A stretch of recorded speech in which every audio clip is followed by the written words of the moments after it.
Welcome to the Greater Returns Podcast, where we talk about nonprofit fundraising, analytics, and how to get better every day. Now, let's get started with the show.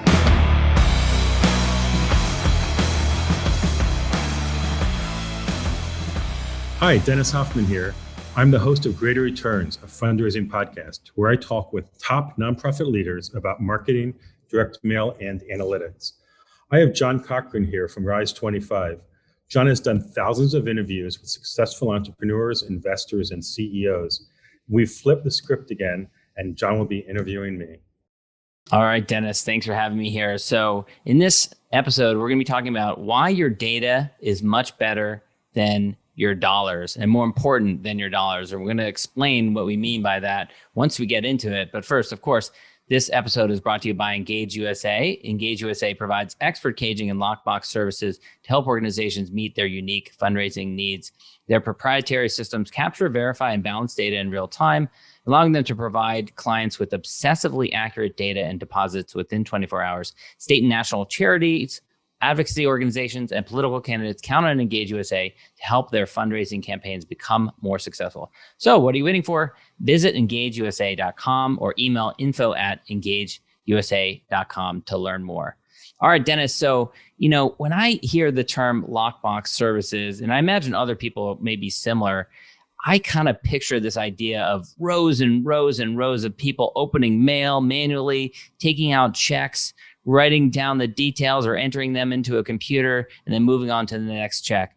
And, I imagine that's the way that it went for eons, but it's much more high tech now. So tell us a little bit about the way that it has evolved and the process and how it is different from the way that it used to be. Actually, I don't know that at most places it is that different. When we started Engage, that's exactly what we had. It looked like it's kind of like a school with rows of desks, and we had tellers at the desks who opened the mail. They would handwrite on the response form what the amount of the donation was, put the checks in one basket and the donation forms in another basket. When they got up to 100 of them, they'd rubber band them and put a batch slip on each one and send them their separate ways. And what would happen with that is we would hurry up and get the money in the bank because, look, every nonprofit needs its money to run its mission. I mean, if you're feeding hungry children and the money gets in there 2 days faster, that can save lives. And so we would rush and get the donation in the bank as quickly as possible, and our client would then go and run its mission, and the response forms would go to data entry, where they would enter all the information and send it to be updated client's database.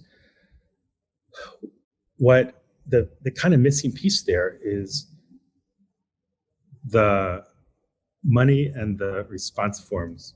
They were really difficult to balance. In fact, even as recently as last week, I talked to the prospective client who told me that they've never had their bank account balance to their database.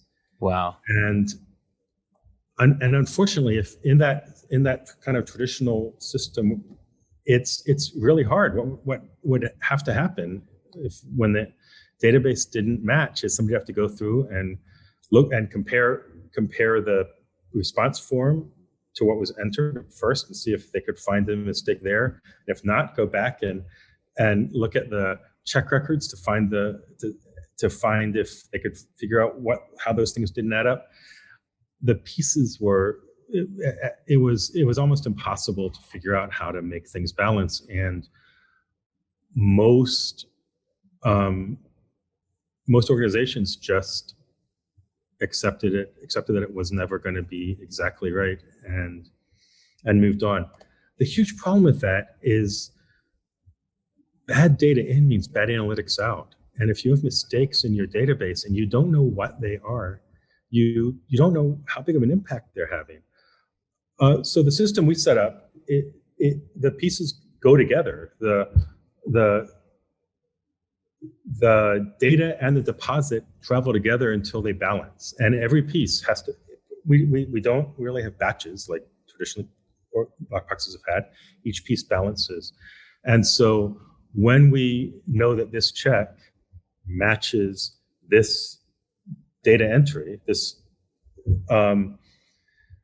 we then can electronically deposit the check and send the data to the client to update their database. Or in the case of clients who will stay with us, we update the databases here.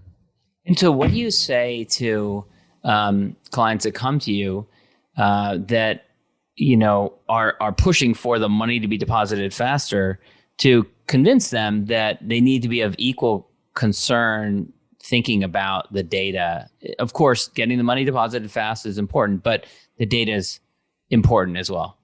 Yeah, to be honest, that doesn't really come up because we have both done the next business day. And so it's pretty rare that that anybody has experience having the data go. I mean, the donation going to the bank quicker than we do.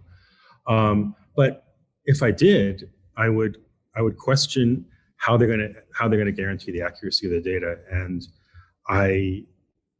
I'm sure there are ways to do that, but I don't know what they are, and I don't know if anybody's come up with a solution better than the one we've come up with. And tell me what your clients' reactions are like when they start seeing this new way of operating, when they've been used to the rows and rows, used to the old way, the way things are traditionally done, and seeing that now that these two can tie out. John, actually, when you and I were talking earlier, you asked me how many people it would take to do what we do now, the old way. And I did the math, and it would be over 1,900. Wow. We had, and it the systems that we use now allow us to go almost paperless. And the big question people ask when they come in the door is, "Hey, where's the paper?"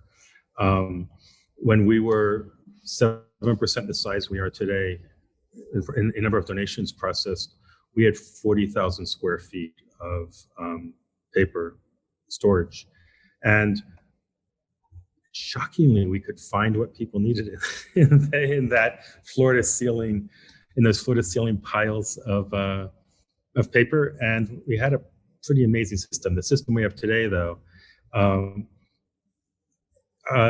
it's paperless. Paper lasts here for the response format lasts here for about 48 hours until we know that, just in case something happens, which really doesn't, we never have to go back and find them.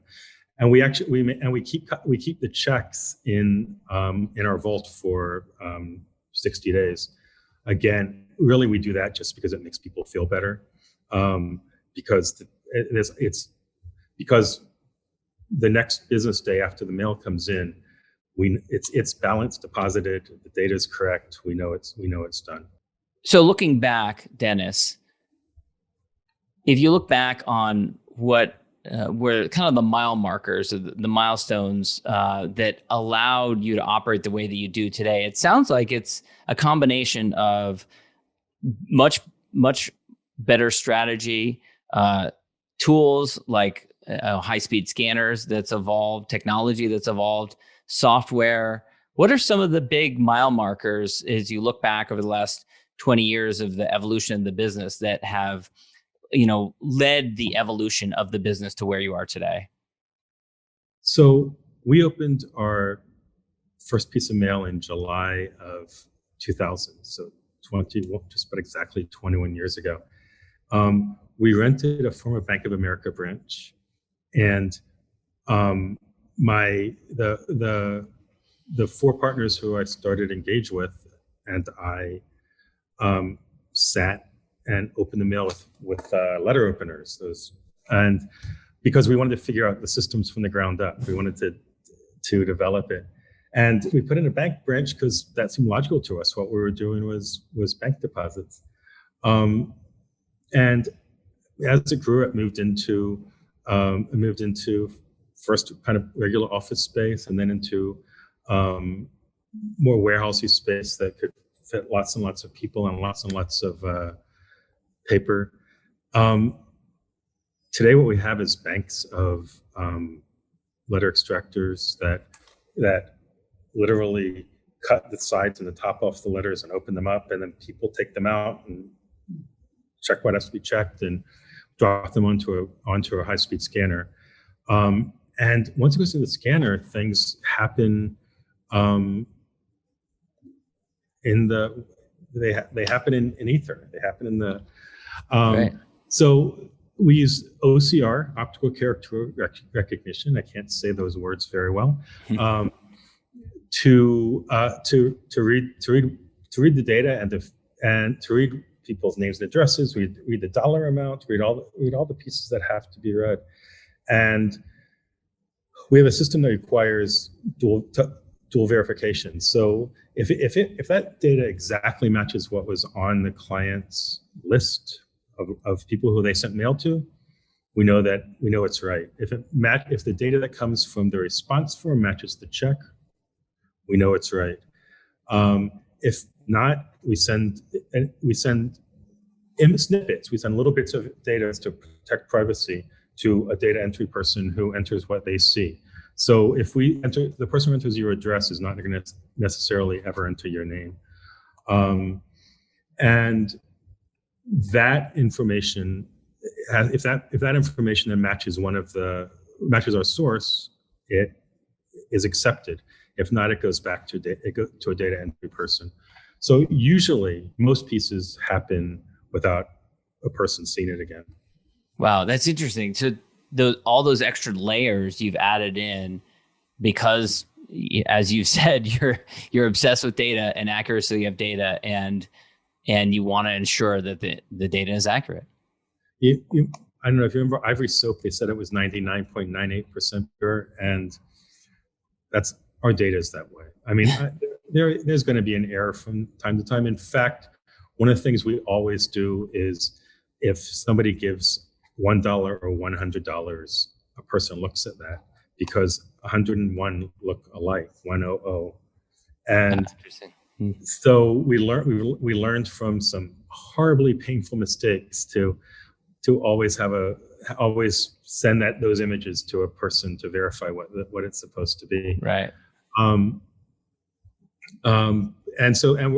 every day we get a little bit better, but I feel confident that our data